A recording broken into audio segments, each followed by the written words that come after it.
this YouTube channel. Sebelumnya selamat pagi teman-teman semuanya. Di sini aku izin memperkenalkan diri terlebih dahulu. Nama saya Enrico Felco Salim, bisa dipanggil Enrico, dan aku dari divisi Filter Developer. Dan terima kasih sebelumnya atas kesempatannya untuk saya mengisi materi di Art of Monday pada sesi kali ini. Dan di materi kali ini kita akan membahas essential soft skill for future professional, yang dimana kadang dari banyak kita itu, terutama bagi yang mahasiswa ya tentunya, itu sering banget fokus terhadap mengejar nilai-nilai akademik dan keterampilan teknis tentunya. Tapi mereka sering lupa kalau dunia kerja itu sebenarnya menuntut lebih dari hal yang sebelumnya, kayak nilai akademik.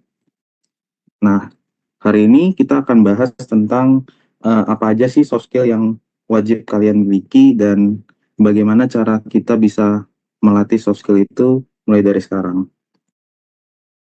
Oke, sebelumnya untuk tujuan materi pada kali ini ada 3. Yang pertama, memahami pentingnya soft skill, di mana soft skill ini nantinya akan menjadi bekal tentunya bagi teman-teman yang nggak kalah penting dibandingkan kemampuan teknis.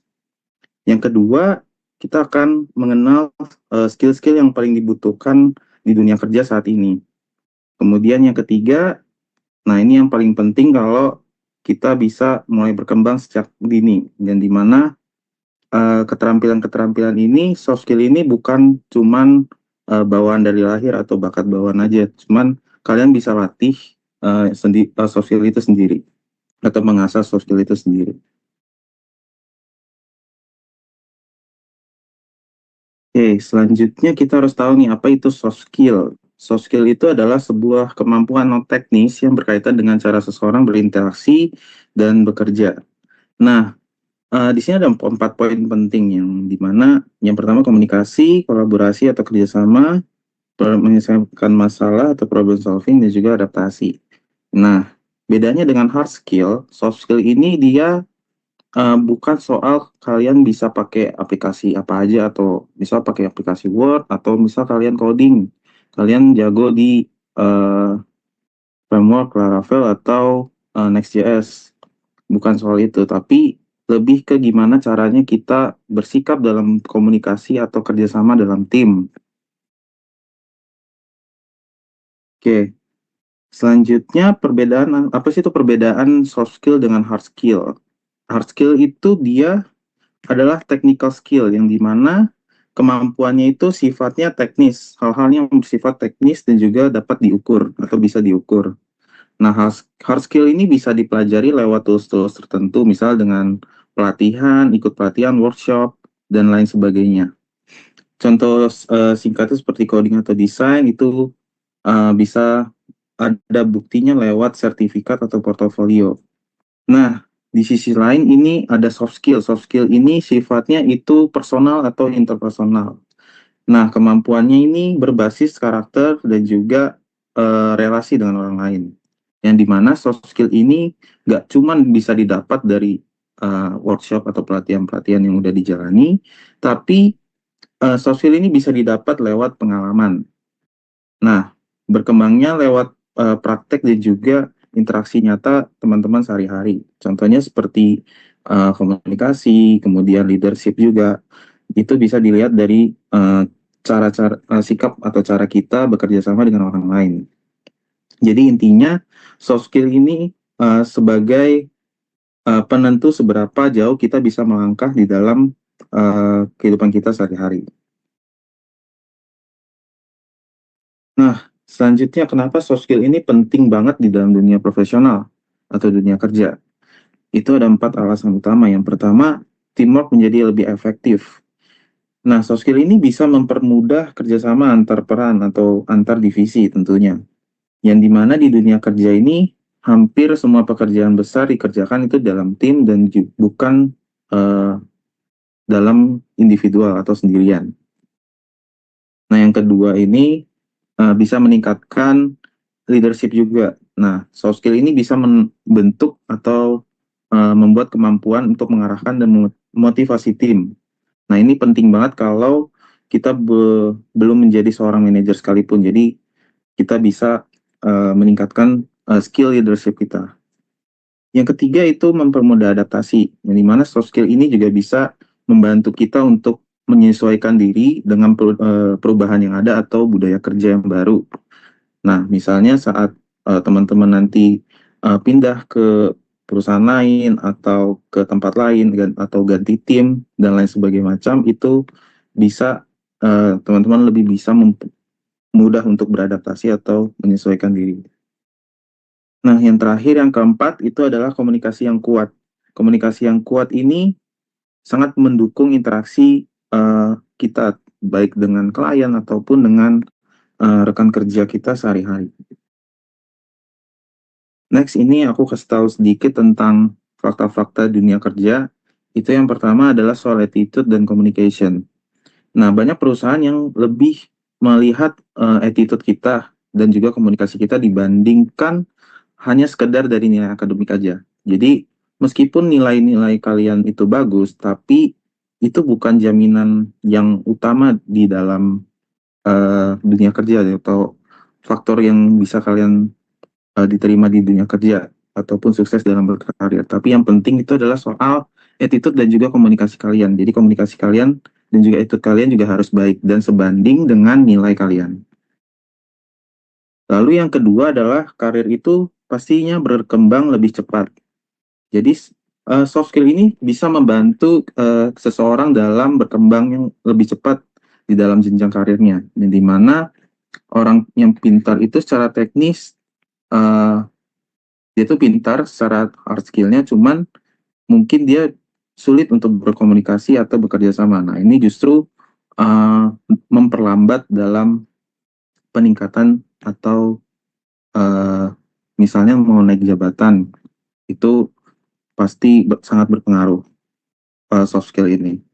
Kemudian yang ketiga itu adalah nilai tambah di era modern. Nah, kemampuannya interpersonal ini menjadi nilai tambah penting di dalam era kerja modern. Apalagi sekarang banyak yang pekerjaan-pekerjaan itu yang udah mulai menggunakan AI. Nah, yang membedakan itu justru soft skill-nya. Jadi bukan cuman nice to have, but ini adalah penentu, benar-benar penentu di dalam dunia kerja, dalam dunia kerja. Oke, selanjutnya kita lanjut ke dalam intinya, yaitu aku akan jelasin tentang 6 essential soft skill yang harus dimiliki di masa depan. Oke, yang pertama ada communication skills. Jadi communication skills ini mencakup 3 hal utama, bagaimana cara kita menyampaikan ide dengan jelas, kemudian public speaking, dan juga active listener, yaitu nggak cuma ngomong di depan umum, tapi kita juga bisa mendengarkan secara aktif. Nah, contoh penerapannya itu di dalam kehidupan sehari-hari itu ada banyak. Misal presentasi yang seperti aku lakuin, kemudian saat menulis chat atau email profesional, dan juga saat diskusi tim. Jadi communication skills ini nggak cuman ngomong di depan umum, tapi bagaimana kita menulis pesan yang jelas dan juga mendengarkan pendapat orang lain dengan baik. Yang kedua ada teamwork dan collaboration. Ya, 3 poin utamanya yaitu bekerja dalam tim, menghargai pendapat orang lain, dan juga problem solving bersama. Contoh penerapannya bisa kita lihat saat kita mengerjakan proyek kelompok atau ikut organisasi, dan juga kita misal harus kerja lintas divisi di kantor. Nah, intinya kemampuan ini menguji seberapa baik kita bisa berbagi ruang dengan orang lain, dan juga kita bisa menerima pendapat atau ide-ide yang ada yang berbeda juga, dan juga bisa fokus pada tujuan bersama meski karakter dalam setiap anggota tim itu berbeda-beda. Selanjutnya ada time management. Time management ini atau manajemen waktu, di dalamnya ada mengatur prioritas, menghindari menunda-nunda pekerjaan, dan juga menjaga produktivitas. Untuk penerapan dalam sehari-hari ini, misal kita bisa membuat hal yang simpel atau hal yang sederhana kayak bikin to-do list, menggunakan Google Calendar, dan juga untuk komunikasi bisa pakai Trello. Nah, itu Meskipun time management ini kelihatannya sederhana banget, tapi justru ini adalah menjadi masalah terbesar banyak orang di dunia kerja maupun di uh, dunia nyata lainnya. Nah, berhubungan dengan time management, jadi di sini aku mau kasih tahu sedikit tentang strategi kita dalam memanage waktu dan juga menentukan skala prioritas. Nah, yang pertama, ini ada 4 kuadran. Jadi, kuadran pertama ini yaitu kerjakan sekarang. Ini untuk tugas yang penting dan juga mendesak. Jadi, ini merupakan prioritas utama kita. Contohnya seperti deadline mendadak yang harus diselesaikan di hari itu. Kemudian yang kedua, yaitu jadwalkan. Ini tugas yang penting, tapi belum mendesak. Jadi, kita perlu merencanakan waktunya. Misal, rencana kita belajar rutin yang penting, tapi belum harus dikerjakan di detik ini juga. Kemudian yang ketiga ada delegasikan. Ini untuk tugas yang mendesak tapi kurang penting. Sebaiknya diserahkan ke orang kalau bisa. Misalnya tugas administratif itu bisa dibantu dengan orang lain. Tapi harus dikomunikasikan dulu sebelumnya. Kemudian yang keempat itu hilangkan. Ini untuk hal yang tidak penting dan juga tidak mendesak. Itu sebaiknya dihindari. Contohnya, yang paling relate bagi kita semua adalah scroll medsos tanpa tujuan. Atau istilah yang kita kenal saat ini adalah doom scrolling. Oke.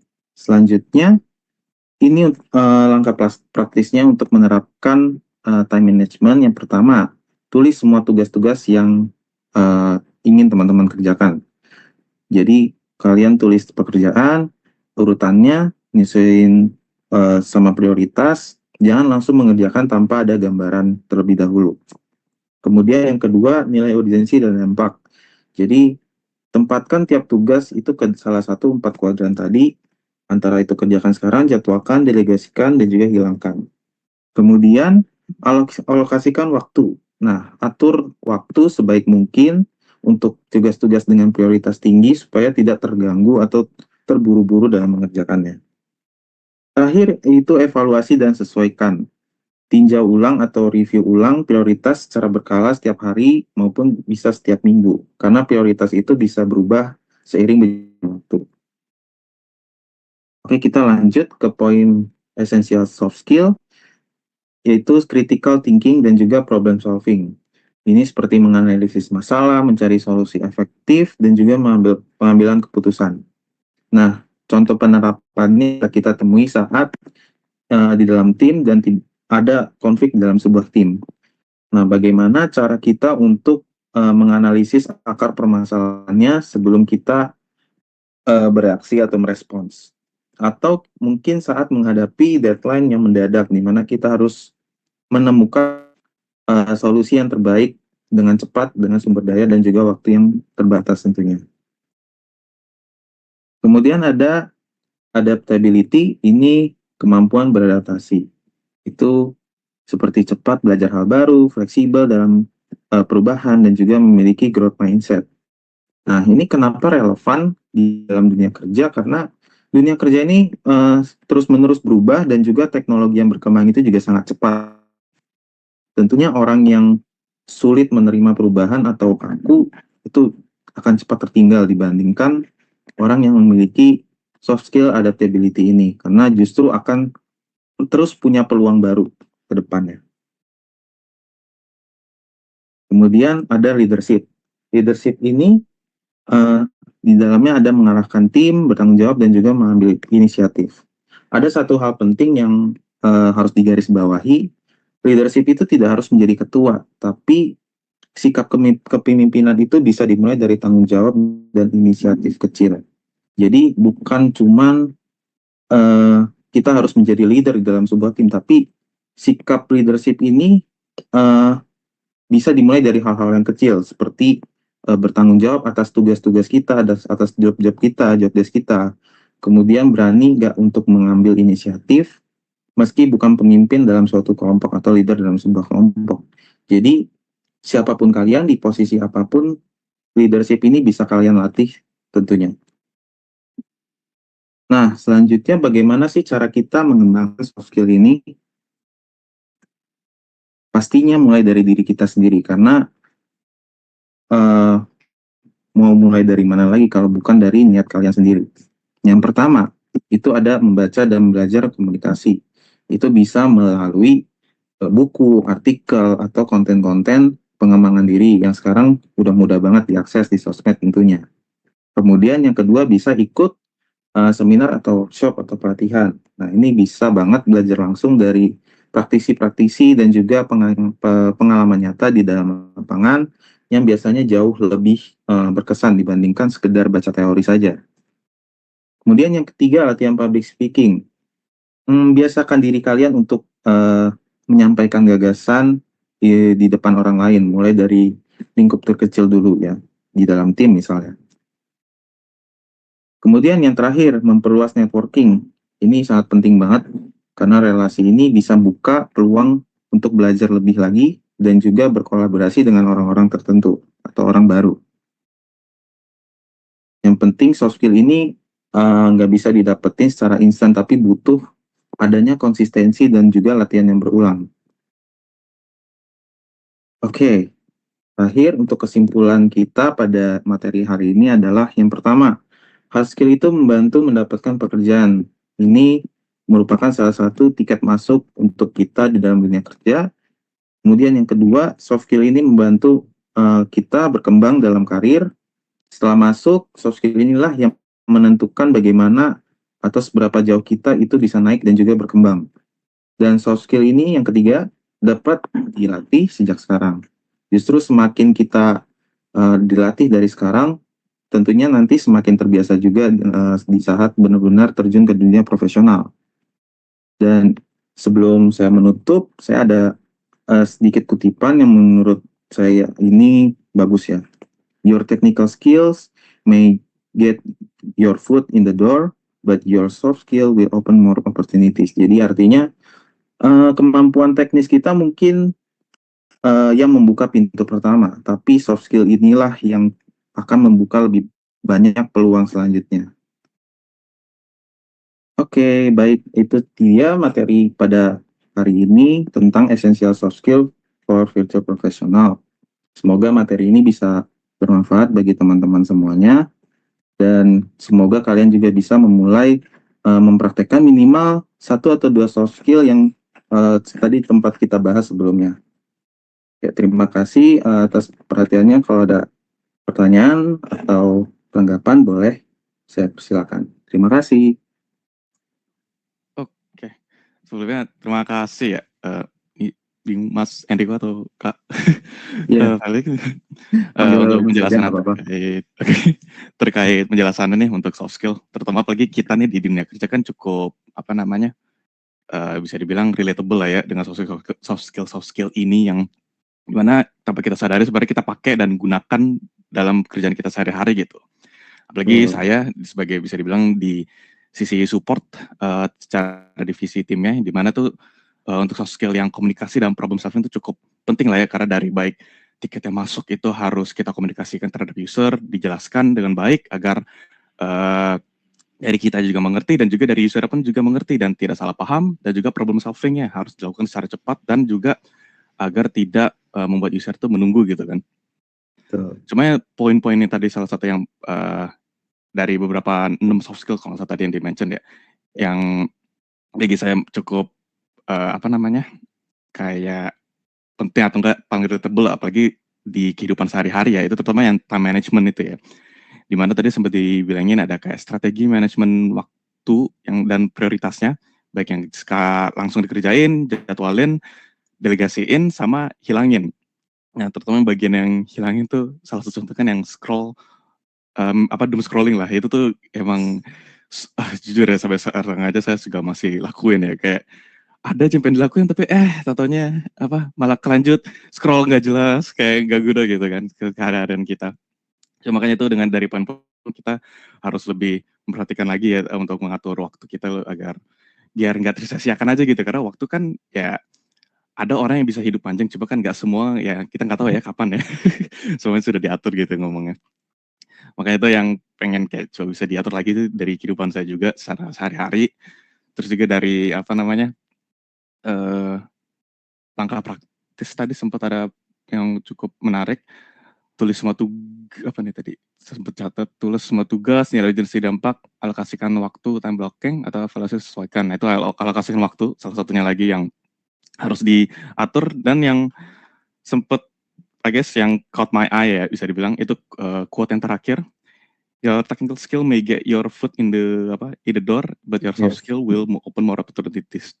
Dimana emang technical skill itu, ya bisa dibilang kayak kita kuliah aja tuh, ya pasti pertamanya kita bisa dibilang mengikuti, ya pasti kayak cari kerja itu yang mirip-mirip gitu. Cuma dengan cara berkembang soft skill, karena kita pun bisa mengeksplor di luar dari range tersebut gitu kan ya. Baik itu saya dari sisi informasi kan bisa dari sebagai BA, tapi bisa aja kalau lebih niat lagi atau eksplorasi lebih lanjut secara soft skill bisa jadi coding, bisa yang hal-hal yang lain, bahkan even yang nggak terlalu related gitu bisa dibilang. Karena saya lihat ada beberapa kayak atau saya yang dulu juga gitu juga gitu. Jadi kayak menarik kan, bisa keluar dari quote unquote comfort zone mungkin bisa dibilang. Tapi intinya itu aja sih, saya sekarang ingin menyampaikan aja tentang saya terkait itu, dan dimana cukup bagus dan membantu sih. Terima kasih ya. Oke, terima kasih. Sebelumnya terima kasih banyak ya Felix atas materinya nih, sangat menarik ya. Memang ya kalau misalkan kita berbicara tentang time management tadi juga sempat disebutkan oleh Pak Mahdi juga gitu ya. Tantangan terbesar ini kan ya bukan kurangnya waktu ya, tapi banyaknya distraksi dan juga perubahan prioritas lah yang terjadi selama kerja ya. Bisa tiba-tiba ada urgent A, B, C gitu ya. Nah itu kan kita harus jumping, jadi ya itu juga bisa menjadi tantangan gitu ya. Dari materi ini juga ya memberikan gambaran bahwa kita juga perlu lebih disiplin lagi ya dalam mengelola fokus gitu. Bukan cuma soal mengelola waktu. Contohnya misalkan ya ketika sedang melihat laporan atau report yang lain-lain gitu ya, atau tugas yang lain gitu, tapi setiap ada notif nih di WhatsApp misalkan gitu ya, lagi seru gitu ya, nah tapi langsung bales, nah itu juga bisa jadi distraksi gitu.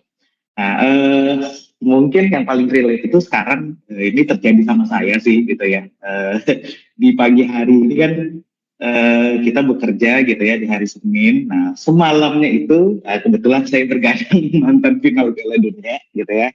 Nah ya, untuk teman-teman yang dukung Spanyol ya selamat ya, akhirnya nggak Messi lagi nih. Oke, nah itu kan pertandingannya itu kan sampai extra time ya, yang dimana tuh sampai subuh gitu.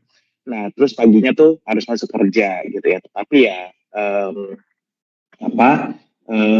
yang jadi kendala itu biasanya kita tuh kalau udah ngantuk gitu ya, tapi kita yang memang harus punya kewajiban bekerja gitu ya, itu kan pasti sulit ya konsentrasi ya. Misalkan yang entah mungkin suka bengong dikit gitu ya kalau ngantuk-ngantuk gitu ya, dan juga yang membutuhkan waktu yang lebih lama untuk mungkin mencerna sesuatu ya atau merespon sesuatu gitu. Nah ya intinya adalah sebetulnya ya produktivitas itu juga nggak hanya dipengaruhi oleh manajemen waktu saat bekerja gitu, tapi juga gimana kita ngelola waktu istirahat juga gitu ya. Kalau nggak bisa begadang ya mending nggak usah nonton bola subuh-subuh gitu ya. Tapi kalau misalkan memang suka banget ya ya udahlah gitu ya.